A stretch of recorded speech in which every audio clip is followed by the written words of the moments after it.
It's Friday, 7:30 p.m. You've been planning this all week. The kids have been asking to watch that new Pixar movie for days. Your spouse finally has a night off. You made popcorn the good kind with real butter. You've got candy from the gas station. Everyone's in their pajamas. The couch has been arranged with the perfect cushion-to-blanket ratio. This is it. This is the night you're going to be the fun parent, the one who makes memories. You grab the remote, you press the power button. And the TV turns on to a bright blue screen that says, System update required 23 minutes remaining. What, 23 minutes? Your 7-year-old looks at you. Dad, why isn't it working? You laugh it off. Oh, it's just updating, buddy. It'll be quick. But you know, deep down, you know it won't be quick, because this isn't the first time. This TV updates like it has a personal vendetta against you, always at the worst possible moment, never during the day when no one's using it, always right when you need it most. Your spouse raises an eyebrow. 23 minutes, seriously, you shrug, you try to stay positive. Hey, it's fine, we can talk as a family, remember talking, nobody laughs. Your 10-year-old is already pulling out her phone, and you're standing there remote in hand feeling like the biggest idiot in the world because you bought this TV, you researched it. You read reviews, you compared models, you stood in Best Buy for 45 minutes asking the salesperson questions. Does it have all the apps built in? Yes. Is it fast? Very fast. Will it do this update thing at random times? He didn't mention that part. You paid $900 for this thing. You set it up yourself, mounted it on the wall, organized all the cables. You were proud of this purchase. And now it's holding your family movie night hostage because it decided, at 7:30 on a Friday evening, that it absolutely must install firmware version 321 right this second. So you wait.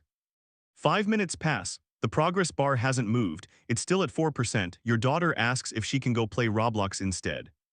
Your son starts building a fort out of the couch cushions you just arranged. Your spouse goes to the kitchen and starts doing dishes, which is the universal signal for this night is already over. You sit there, holding the remote like an idiot, watching a blue loading screen on a TV you paid $900 for.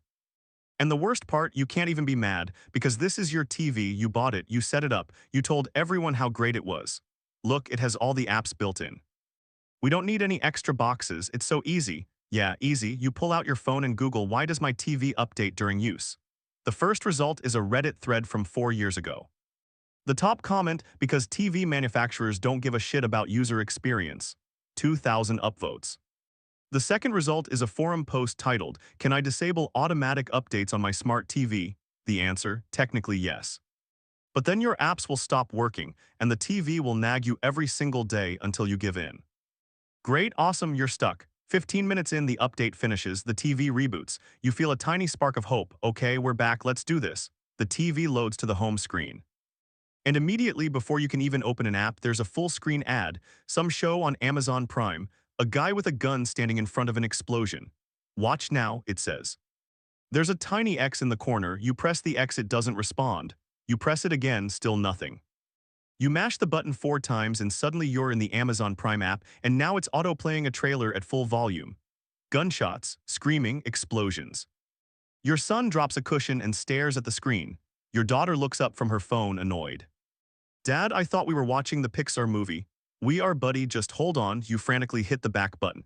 It takes you to the Amazon home screen. You hit back again. Now you're in some menu you've never seen before. Continue watching. There's a show on here you've never heard of. How did that get there? You hit back again. Nothing happens. You hit home. The TV thinks and thinks and thinks. 5 seconds pass, 10 seconds. Dad, what's happening? I don't know, bud. It's just being slow. Your spouse pokes their head in from the kitchen. Everything okay? Yeah, totally fine, just. The TV finally responds and jumps back to the home screen. See, fine, we're good, but you're not good, you're sweating. This was supposed to be simple. You finally get back to the main screen. Okay, deep breath, let's try this again. You navigate to Disney Plus, you click it, the app opens, then closes, then opens again, then it just freezes. The Disney logo is on screen, but nothing's happening. The remote doesn't work, you press every button, nothing. The TV has achieved some kind of Zen state where it's technically on but spiritually vacant. Your spouse walks back in. Did you start it yet? It's loading. It's been 25 minutes. I know, they don't say anything else, they just look at you. And in that look you can see the question, why did we buy this TV? And you don't have an answer. Because 6 months ago when you bought it, it worked fine, it was fast, the apps opened instantly. You showed it off to your friends. Look, I can just say, hey Google, play Mona and it does it. Everyone was impressed. You felt like you were living in the future. But now. Now it feels like you're living in a dystopian nightmare where technology has turned against you, and your only crime was wanting to watch a children's movie with your children. You do what every person does when technology betrays them. You turn it off and back on again. The TV reboots. Another 90 seconds of staring at a logo. Your kids are getting restless. Your daughter's now fully on TikTok. Your son has abandoned the couch entirely and is running laps around the coffee table, making race car noises. Guys, come on, just 2 more seconds. The TV finally loads. You open Disney Plus again. This time it works. Praise be, you navigate to the movie. You click play. Please sign in to continue. You've been signed in for 8 months. Your jaw clenches. You can feel a vein throbbing in your forehead. This is it. This is your villain origin story. This is how normal people snap and become the Joker. Why do I have to sign in? I'm already signed in. You're talking to the TV now. Out loud. Your family is watching you argue with a screen. Your spouse from the kitchen, did you say something? No, nothing, everything's great. It's not great, nothing about this is great. So now you're typing your email address with the remote. You know the one, the terrible on-screen keyboard where you have to move a cursor one letter at a time like you're defusing a bomb. A, B, C, D, E, you overshoot, go back, F. No wait, that's G, your daughter looks up. Dad, why don't you use your phone? What? Most apps let you sign in with your phone now, there's usually a code or something. She's 10. She's 10 years old and she knows more about your TV than you do. You look for the option. There it is, sign in with mobile device. A QR code appears, you scan it with your phone. It opens a browser, the page loads, you tap allow, it says success. The TV does nothing, you wait, still nothing, you tap allow again, same thing, the QR code times out. Now you have to start over. Or you could just type it, your daughter says, already back on TikTok. Yeah, you could just type it, B, C, D, E, this is hell, this is actual literal hell. Your email is 18 characters long, it has a dot, it has numbers. It has an underscore because apparently when you made this email address in 2009, you thought underscores were cool. You're on character 7, you've been typing for 3 minutes, your son runs past still making car noises, your spouse has moved from dishes to folding laundry, the popcorn is getting cold. The movie was supposed to start at 7:30. It's now 8:15, you finish the email, now the password, 12 characters, 2 numbers, a symbol, you can't remember if the P is capitalized. You try it lowercase, wrong password, you try uppercase, wrong password, Disney Plus asks if you want to reset your password, no, you don't want to reset your password. You want to watch a movie with your children before they turn 18 and move out, and you never see them again, and you're old and alone, and all you have are memories of the time you spent 45 minutes trying to log into Disney Plus instead of making memories with your family. You take a breath, you try the password one more time, lowercase p number at the end. The symbol is an exclamation point, it works, oh thank God, oh thank every deity in every religion, it works. The movie starts, finally you did it, you settle into the couch, the kids come back, well your son does, your daughter is still on her phone but at least she's on the couch. The popcorn's cold now but whatever, you're together, the Pixar logo appears, the music starts, that little lamp hops across the screen, and then, buffering, that spinning circle. The one that haunts your dreams. Why'd it stop? Your son asks. It's just loading the video, bud, give it a second. But it's not loading, the circle just spins and spins and spins. You check your phone, Wi-Fi is fine, full bars, you're paying for 500 megabits, you run a speed test, 487 download, 23 upload, internet's perfect. The TV is still buffering. You check the TV's network settings. It says it's connected, strong signal, no issues detected, the movie is still buffering. Dad, can we just watch something else? No, we're watching this. I promised, you promised, and you're going to deliver even if it kills you. 10 seconds, 20, 30, 45. The movie starts again, plays for exactly 45 seconds, buffers again. Your spouse walks in, laundry basket on hip. Still not working, it's just buffering. For how long, I don't know. A minute, why don't you just use the Fire Stick? Because we don't need the Fire Stick, the TV has Disney Plus built in, but it's not working. It's working, it's just slow, you sound insane. You sound like a person who's lost their grip on reality, but you've committed now. You've spent 45 minutes on this, you're not giving up. The movie plays again, another 30 seconds. Buffers, your daughter sighs dramatically, I'm just gonna watch YouTube on my iPad. No, we're watching this as a family, but it doesn't work, Dad. It works, it does not work. You do what you should have done 45 minutes ago. You grab the old Fire Stick from the drawer. The one you swore you didn't need anymore because the TV had everything built in. You unplug it from the bedroom TV. You plug it into the living room TV. You switch inputs. The Fire Stick boots up, takes about 30 seconds. You open Disney Plus, you're already signed in. Because of course you are. Because the Fire Stick remembers these things, you navigate to the movie, you click play, it starts immediately. Perfect 4K quality. No buffering, the picture is crisp. The sound is clear, because of course it is. Your son looks at you genuinely confused. Why didn't we just use that the whole time? And you know what? You don't have an answer. Because you bought a smart TV, it was supposed to make this easier. It was supposed to be the solution. But here you are 50 minutes into what should have been a 10-second process, using a $50 streaming stick to fix a $1,000 TV. Your spouse sits down, they don't say anything. They don't have to, you both know what just happened. You just lost an hour of your life to a TV update, a forced login, and buffering issues on a device that was specifically designed to prevent these exact problems. The movie plays. Your kids are half interested now. Your daughter keeps glancing at her phone. Your son's tired and keeps asking how much longer the movie is. Your spouse is only half watching, still thinking about all the other things they could be doing. And you just sit there holding two remotes, one for the TV, one for the Fire Stick, wondering where it all went wrong. Because this was supposed to be simple. You were supposed to press one button and watch a movie.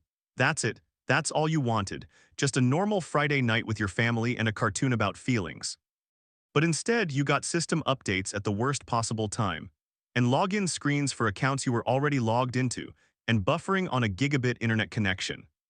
And ads on a home screen you paid $900 to own, and lag, and freezing, and menus within menus within menus. And a TV that costs more than your first car, but can't do the one thing it was designed to do without having an existential crisis. About 20 minutes into the movie, your son falls asleep. He's leaning against your shoulder, breathing softly. He didn't even make it to the good part. Your daughter is still on her phone. She's watching TikToks with the sound off, occasionally glancing at the TV. Your spouse gets up quietly and goes back to folding laundry. And you're left sitting there with your sleeping kid on your shoulder, watching a movie that was supposed to bring everyone together. Realizing that the technology meant to connect you has somehow pushed everyone apart. The movie ends, your son wakes up. Is it over? I missed it. Yeah, buddy, you missed it. Can we watch it again tomorrow? Sure, you won't though. Tomorrow there will be something else. Soccer practice, birthday parties, errands, life. And by next Friday, he'll have forgotten he even wanted to watch this movie. Your daughter goes upstairs without a word, phone in hand. Your spouse takes your son up to bed. And you're left sitting on the couch, alone, staring at the Disney Plus menu, wondering if you should just return this thing and buy a projector. Or a really big computer monitor. Or maybe just a stack of DVDs and a player from 2008 that actually worked when you pressed play. Because here's what nobody tells you when you buy a smart TV, it's not smart, it's just complicated. And complicated isn't the same as better. You scroll through the Disney Plus menu. There are dozens of movies on here. Hundreds probably, everything from the last 90 years of cinema, all available instantly, all in perfect quality, in theory.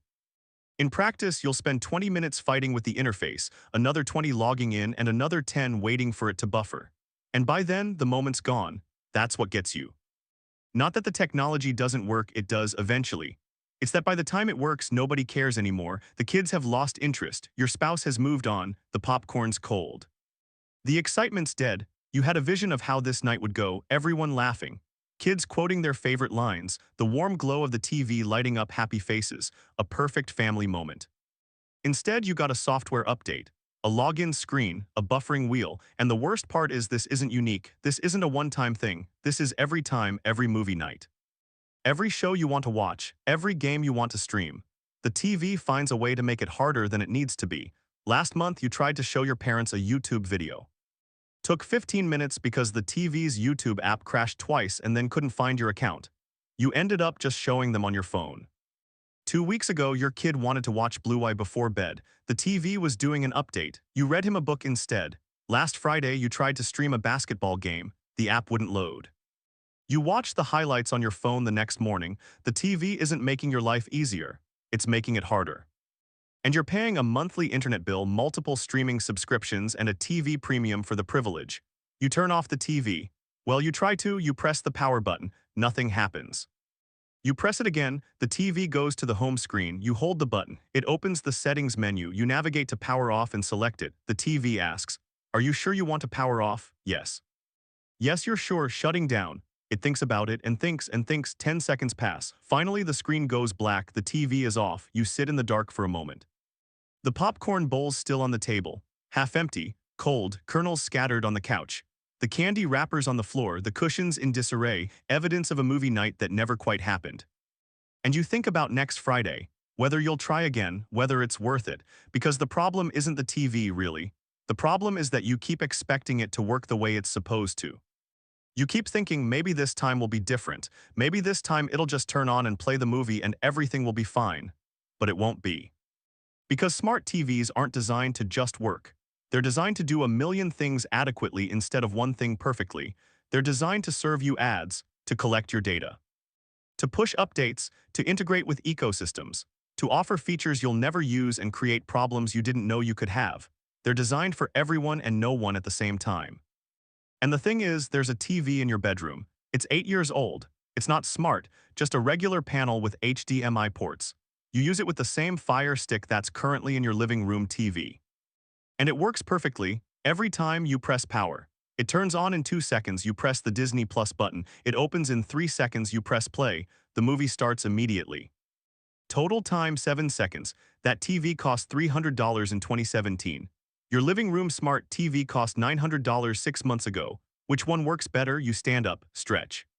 Turn on a lamp, your spouse comes back downstairs. Kids asleep. Yeah, you okay? Yeah, just frustrated. With the TV, with everything. I just wanted to watch a movie with the kids. They nod, they get it, they've been there too. The night 2 months ago when they tried to pull up a recipe video on the TV and ended up just using their phone because the TV's browser is somehow worse than the one from 2010. Maybe we should just get rid of it, you say. The TV? Yeah, get something simpler. Like what? I don't know, a regular TV, one that doesn't try to think, your spouse smiles. Those still exist. I don't know, probably not. You both stand there looking at the dark screen, this black rectangle that's supposed to be the centerpiece of your living room. The thing that brings entertainment, connection, joy, instead it's just a source of frustration. Next Friday, your spouse says, we're going to the actual movie theater. And you know what? That sounds perfect, because at the theater when something breaks, it's not your fault. When the movie buffers, someone else has to fix it. When there's an ad, at least it's expected. At least you're not sitting in your own home, on your own couch, looking at ads on a device you own. And yeah, it'll cost $60 for tickets and snacks. But at least the movie will start when it's supposed to. At least the kids will pay attention. At least you'll actually make a memory instead of a frustration. At least it'll work. You pick up the popcorn bowl, head to the kitchen, dump it in the trash. Behind you in the dark living room, the TV sits silent, waiting, ready to ruin next Friday too. But maybe next Friday you won't give it the chance. Maybe next Friday you'll do something different. Maybe next Friday you'll remember that the best technology is the kind you don't have to fight with. The kind that just works. The kind that doesn't make you feel stupid for expecting it to do the one job it was designed for. Maybe next Friday you'll be smarter. Smarter than your smart TV anyway.